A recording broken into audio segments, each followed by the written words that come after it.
My fiancé texted, "My friends say my Bachelorette gift registry should be at least $10,000. I replied, "Aim higher." Then I sent the registry link to her ex-boyfriend with the message, "Looks like she's your problem now."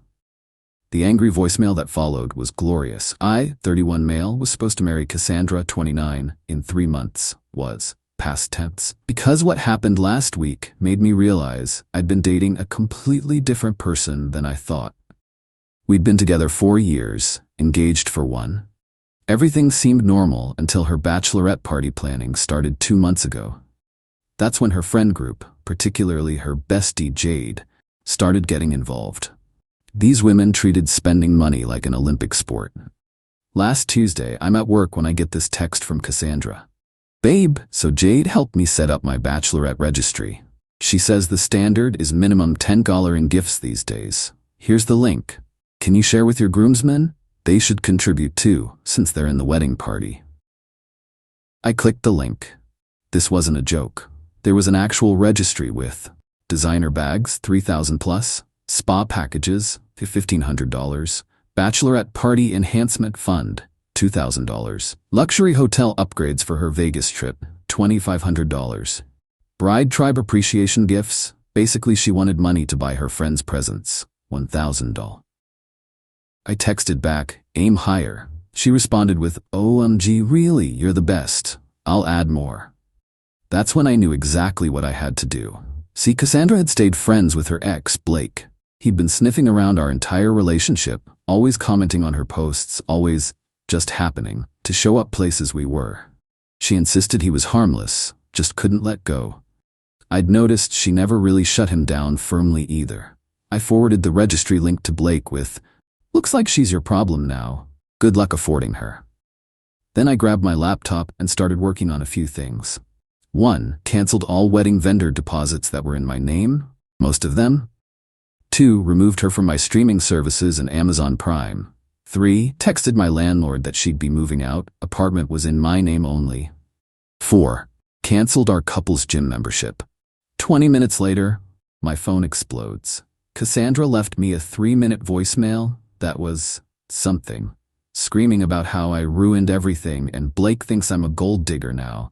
And, my personal favorite, you were supposed to share it with people who would actually buy me things. The fact that her first concern was Blake's opinion and not, our relationship, that told me everything. I texted her, "Your stuff will be in boxes by the door. Pick them up whenever. We're done." Then I blocked her number and went back to work. My buddy Trevor texted me an hour later, "Bro, did you really just end your engagement over a registry?" "No," I replied. "I ended it over finding out my fiancé thinks I'm an ATM with a ring on it." Update 1. The entitlement escalation has been absolutely insane. After I blocked Cassandra, she went full nuclear. But first, let me tell you what Blake did. Because it's hilarious. Blake screenshot her registry and posted it in their mutual friend group chat with, "Is this real? She wanted me to buy her a $3,000 purse for her bachelorette party for marrying another dude." Apparently, Cassandra had been telling Blake they were having problems and she was considering her options. She'd been setting him up as a backup plan while expecting him to fund her party. He was pissed. But anyway, back to the escalation. Wednesday morning, Jade shows up at my office. Jade, not even Cassandra. This woman really sent her friend to negotiate. Security calls up. "There's a Jade here," says it's urgent. I go down to the lobby. Jade's there in full designer everything, holding a binder. "We need to discuss Cassandra's emotional damages." She starts. "Excuse me?" She opens the binder. It's an itemized list of relationship investments Cassandra made. Emotional labor, $200 a month for 4 years, $9,600. Physical maintenance to stay attractive, $500 a month, equals $24,000. Career sacrifices to accommodate relationship, $15,000. Lost time could have been spent with higher value partners, $20,000. Total, $68,600. Cassandra is willing to accept a $30,000 settlement to avoid legal action, Jade says with a straight face. I laughed. Actually laughed. Legal action for what? Breach of marriage promise, emotional fraud, theft of her prime years. Jade, get out before I call security. This is a reasonable negotiation. Do you know what she gave up for you? Apparently not as much as she wanted to take. Security. She huffed out, yelling about how I'd regret this. Thursday, Cassandra's mom, Dorothy, calls me from Cassandra's phone. I didn't realize it wasn't blocked because different number. You need to man up and fix this, she starts. Dorothy, your daughter wanted a $10,000 gift registry for her bachelorette party. That's standard. All her friends got that much. Are you saying she's worth less than her friends? I'm saying she's worth exactly what Blake's willing to pay now, which, according to him, is zero. Blake? What does that loser have to do with anything? Ask your daughter. You're destroying her reputation. Everyone knows about the registry now. She made it public, Dorothy. She literally sent it to everyone she knew. Take her back and we'll forget this happened. No, she'll sue you. For what? Not buying her a purse? Good luck with that. Friday morning, I wake up to 73 Instagram notifications. Cassandra and her crew started a campaign. Pictures of us with captions like, 4 years wasted on a man who won't invest in his woman's happiness. When he shows you who he really is, believe him.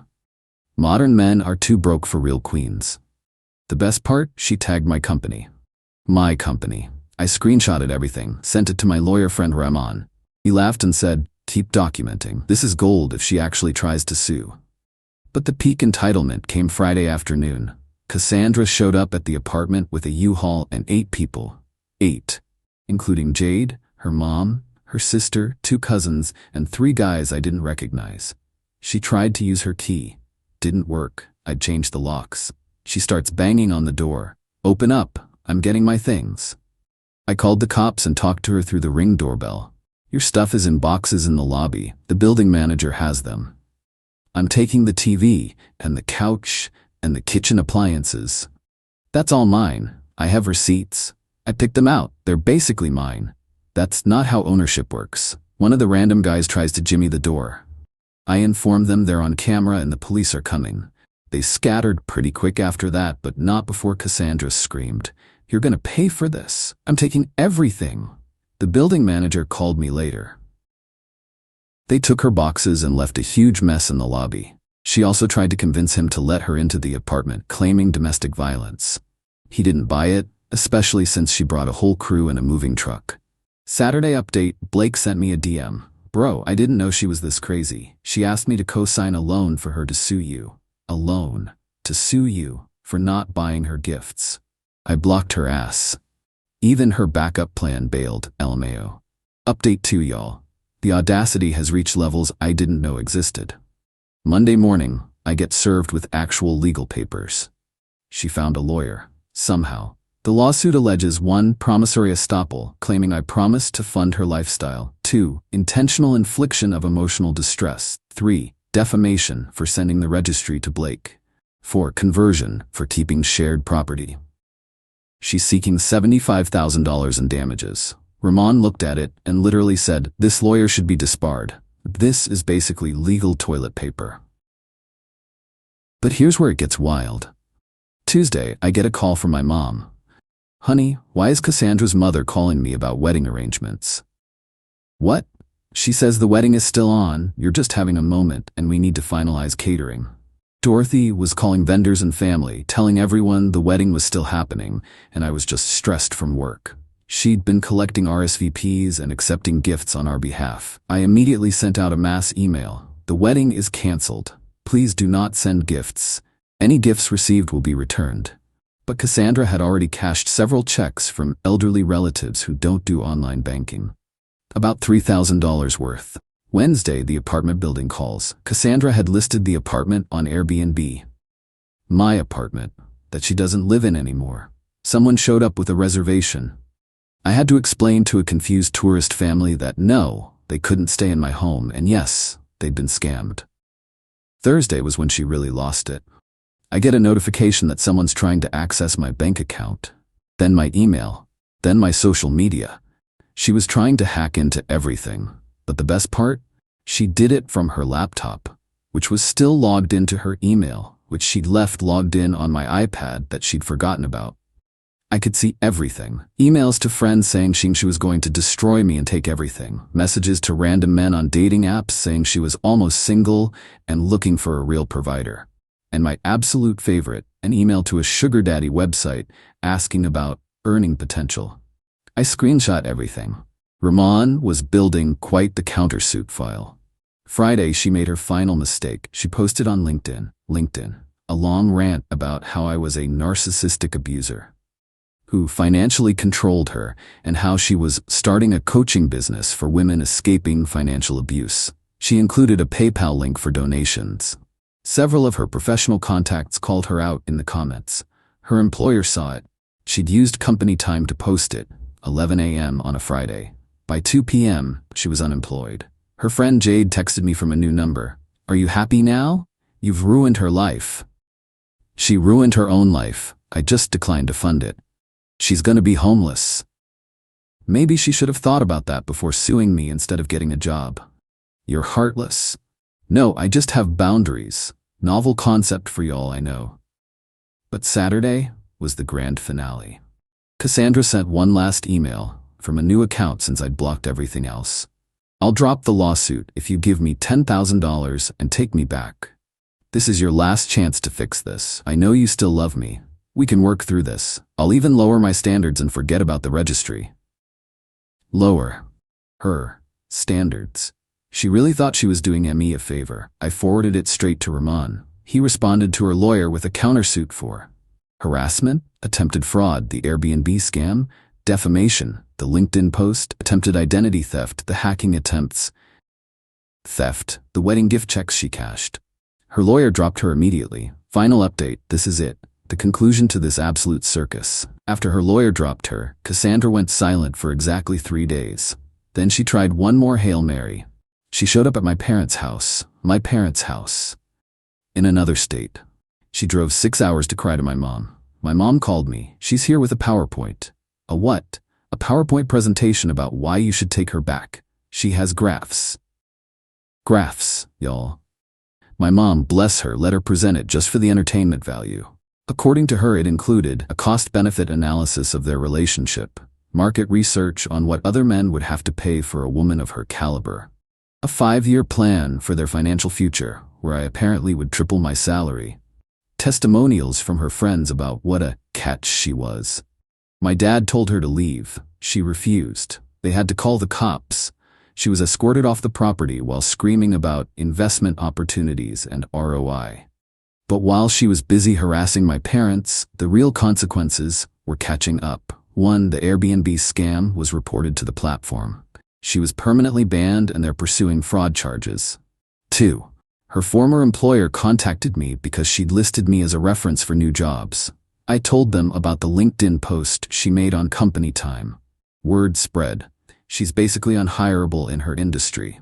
3. Remember those wedding gift checks she cashed? Turns out one was from my great-aunt, who's married to a retired judge. He was not happy. They're pressing charges for fraud. 4. Blake, her backup plan, posted all their messages online. She'd been stringing him along for years, getting gifts and money while we were together. His caption, "This is what a professional gold digger looks like." 5. Her friend group imploded. Jade got exposed for encouraging the whole thing because she was getting a finder's fee from any money Cassandra extracted from me. Found this in the emails. The other bridesmaids were furious they'd been manipulated. The countersuit Ramon filed scared her enough that she dropped everything and agreed to pay back the wedding gift money, cover my legal fees, sign an agreement to never contact me or my family again, return the engagement ring, which I'd forgotten to ask for. The last I heard, through mutual friends. She moved back in with her parents. She's working at a MLM selling essential oils. She started a TikTok about being a victim of narcissistic abuse that has 12 followers. Her mom, Dorothy, is still telling people the wedding is just postponed. Jade isn't talking to her after finding out Cassandra was telling people. Jade manipulated her. Blake sent me a final message. Dodged a bullet, bro. We both did. The engagement ring? Sold it. Used the money for a boys' trip to Mexico with the groomsmen. We toasted to dodging bullets with top-shelf tequila. My favorite part of all this?